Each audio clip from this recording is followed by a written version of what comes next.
Здравствуйте, уважаемые мои подписчики. Подписчики группы Ангурова Бог. Сегодня 28 октября 2023 года. Хочу сделать один небольшой видеообзор, ролик на русском языке.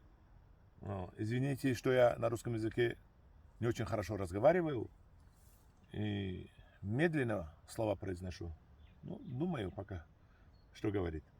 Сегодня я вам к вашему обзору предоставляю или там показываю, как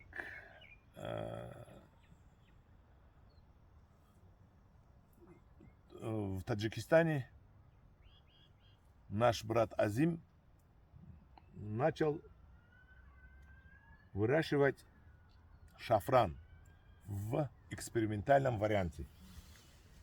Вот. Это цветы шафрана. Вот. Его, оказывается, любят все пчелы, осы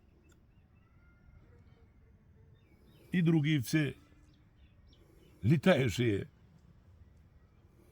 На нем все есть. И осы есть, и пчелы есть, и бабочки есть на этих цветах. И тут запах стоит очень-очень такой приятный. Вот. Перевожу дословно то, что Азим сказал на таджикском языке. И я, насколько помню, насколько и скажу. Значит, шафран сажается в конце августа, в начале сентября, один раз в 3 года.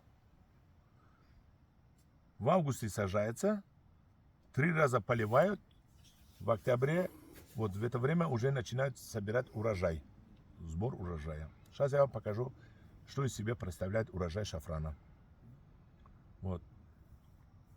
А через каждые 3 года выкапывают. Там вокруг луковицы появляется много, как у чеснока, детеныши. Они ломают, разбирают и заново сажают. Уже та луковица, которую посадили 3 года тому назад, она исчезает. Появляется множество молодых рассадов. И вот сажают вот в таком виде. Теперь я вам покажу, что из себя представляет и как его собирают. Вот смотрите, я сейчас сорву цветок один. Один цветок соберу. Вот. Вот цветок шафрана. Вот сам шафран, который съедобный. Вот с красной 3 нитки есть. Желтый тоже используют в парфюмерии или там в пище, в кулинарии.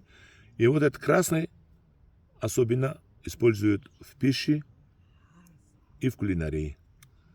И его 1 килограмм составляет, в зависимости от его качества, от $3000, 1 килограмм сушеного шафрана, до $60 000. Значит, как его извлекают? Вот так. Ну, вот видите, не выбрасывается. Это сейчас я выброшу, но желтый не выбрасывается. Вот так разделяют и собирают вот этот красный. Вот он, настоящий шафран. Добавляют в чай, добавляют в пищу. И он очень питательное вещество. И очень дорогое, но трудоемкое. И когда сушат, нижняя часть, сама вот эта белая часть, говорят, сама отпадает. Вот эта белая часть сама отпадает. А эта красная часть очень нежно потом сушат, берут в какие-то стеклянные бутылочки граммовые и выставляют по 35-40 евро на продажу.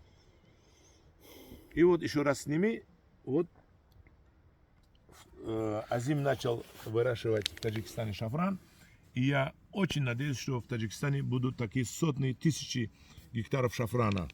Вот сюда покажи. И каждые 3 года, когда выкапывают, из одного той луковицы, которую посадили, получают от 10 до 20 маленьких детеныш, луковиц, чтобы выкапывать, заново сажать. Ну, труд весь ручной, тут техника не подпускается, тут химические удобрения не применяются, минеральные удобрения не применяются, только На зиму можно укрыть его навозом, перепревшим, чтобы вдруг морозы сильнее будут, не ударило луковицу. Тут все органическое, химического ничего нету, даже техники тут не допускается, потому что тут вся работа ручная, прополка, перекопка, все. Но только вот когда заново через 3 года сажают, пускают трактор, заново пашут, грядки берут и сажают. Остальное все вручную. Уважаемые мои подписчики, если мое видео вам понравилось, поставьте лайк, поделитесь, пригласите своих друзей, присоединитесь к нашей группе. И я вам в будущем опять буду показывать много-много интересных видео о выращивании разных культур и о сельскохозяйственный бизнес, который наиболее выгодный, наиболее прибыльный. Пусть вас Бог бережет. Будьте здоровы.